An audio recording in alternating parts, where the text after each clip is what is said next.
Olá, paz do Senhor a todos. Hoje eu gostaria de ler Gênesis 1 e também comentar um pouquinho sobre. A tradução que eu estou usando é a NVI. No princípio, Deus criou os céus e a terra. Era a terra sem forma e vazia. Trevas cobriam a face do abismo e o Espírito de Deus se movia sobre a face das águas. Deus disse: haja luz, e houve luz. Deus viu que a luz era boa e separou a luz das trevas. Deus chamou a luz de dia e as trevas chamou de noite. Passaram-se a tarde e a manhã, e este foi o primeiro dia. Depois disse Deus: haja entre as águas um firmamento que separe águas de águas. Então Deus fez o firmamento e separou as águas que ficam abaixo do firmamento das que ficam por cima. E assim foi. Ao firmamento Deus chamou o céu. Passaram-se a tarde e a manhã, e este foi o segundo dia. E disse Deus: ajunte-se em um só lugar as águas que estão debaixo dos céus, e apareça a parte seca. E assim foi. A parte seca Deus chamou terra, e chamou mares ao conjunto das águas. E Deus viu que ficou bom. Então disse Deus: cubra-se a terra de vegetação, plantas que deem sementes, árvore cujos frutos produzam sementes de acordo com as suas espécies. E assim foi. A terra fez brotar a vegetação, plantas que dão sementes de acordo com as suas espécies, e árvores cujos frutos produzem sementes de acordo com as suas espécies. E Deus viu que ficou bom. Passaram-se a tarde e a manhã, este foi o terceiro dia. Disse Deus: haja luminares no firmamento do céu para separar o dia da noite. Sirvam eles de sinais para marcar estações, dias e anos. Estirvam de luminares no firmamento do céu para iluminar a terra. E assim foi. Deus fez 2 grandes luminares, o maior para governar o dia e o menor para governar a noite. Fez também as estrelas. Deus colocou no firmamento do céu para iluminar a terra, governar o dia e a noite, e separar a luz das trevas. E Deus viu que ficou bom. Passaram-se a tarde e a manhã, e este foi o quarto dia. Disse também Deus: encham-se as águas de seres vivos, e voem as aves sobre a terra, sob o firmamento do céu. Assim Deus criou os grandes animais aquáticos e os demais seres vivos que povoam as águas, de acordo com as suas espécies, e todas as aves de acordo com as suas espécies. E Deus viu que ficou bom. Então os abençoou, dizendo: sejam férteis, multipliquem-se, encham as águas dos mares, e multipliquem-se as aves na terra. Passaram-se a tarde e a manhã, e este foi o quinto dia. E disse Deus: produza a terra seres vivos de acordo com as suas espécies, rebanhos domésticos, animais selvagens e os demais seres vivos da terra, cada um de acordo com a sua espécie. E assim foi.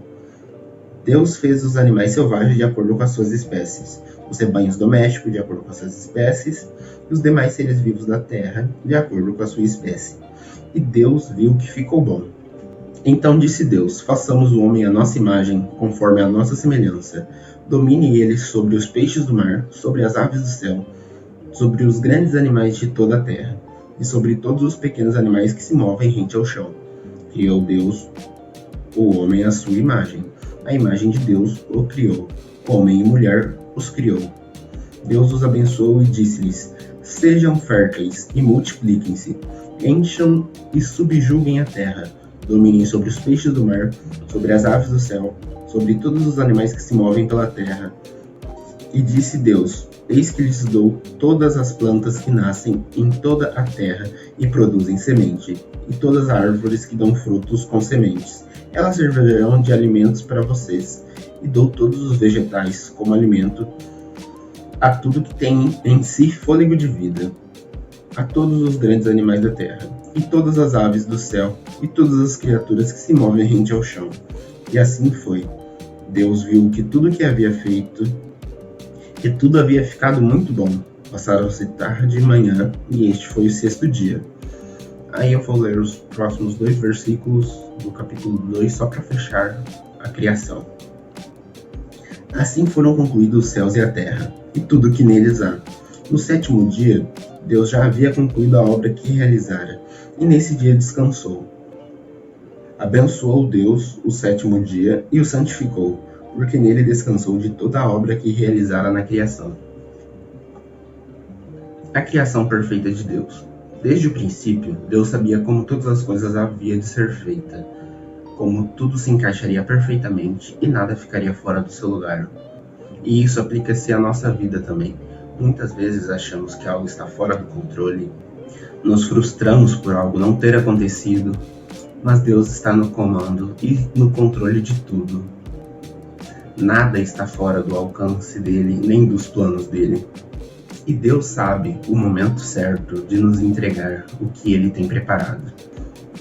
Deus dá ordem concreta às coisas para existirem. Deus simplesmente não fez tudo de uma vez. Teve o processo e muitas vezes queremos escapar deste processo e só nos preocuparmos com o resultado.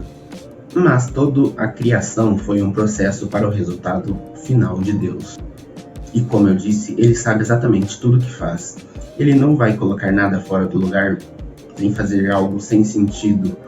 Para nós pode parecer sem sentido, mas a compreensão de Deus é infinitamente maior e seus planos são inimagináveis para nós. Desde o início, Deus já tinha determinado seu plano para a humanidade, a sua criação perfeita, feita à sua imagem e semelhança. Em Gênesis 1:26 ele diz: façamos o homem à nossa imagem, conforme a nossa semelhança. Ele também nos deu toda a terra para cuidar, expandir, multiplicar e dominar sobre ela. Ele diz isso em Gênesis 1:28. Sejam férteis e multipliquem-se, encham e subjuguem a terra, dominem sobre os peixes do mar, sobre as aves do céu e sobre todos os animais da terra. Deus nos deu autoridade, propósito, prosperidade e responsabilidade sobre a criação, de modo que tudo que ele havia preparado antes de criar o homem, ele deixou responsável para o homem cuidá-la. E mesmo depois do pecado entrar na humanidade, Deus já tinha preparado o seu plano de redenção, através do sacrifício de seu único filho, para restaurar aquilo que foi perdido. Sobre o descanso no 7º dia. O descanso de Deus no 7º dia, ele é simbólico.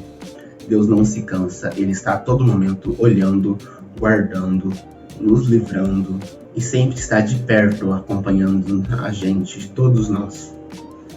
Então ele não tem motivo para descansar, ele não cansa de fazer a obra dele. Desde antes da criação, ele já trabalha e sustenta todo o universo. O descanso foi uma forma dele dizer: concluí a minha obra, está finalizado. E depois disso ele passou a, digamos assim, descansar no jardim, andando com Adão e Eva e se relacionando com eles. O descanso então é sobre finalização, completude, comunhão e contemplação de sua obra, e não sobre cansaço. Bom, eu agradeço a quem chegou até aqui, que Deus continue abençoando a sua vida grandemente. E se tem algum ponto que você gostou, que quer comentar, deixe aqui nos comentários para a gente trocar uma ideia e fortalecer a fé um do outro. E também aqui na descrição eu vou deixar um louvor que eu descobri esses tempos, que eu acho ele muito lindo, que é sobre exaltação a Deus e tudo que Ele é. Eu lhe agradeço pela audiência e até a próxima. Deus continue abençoando.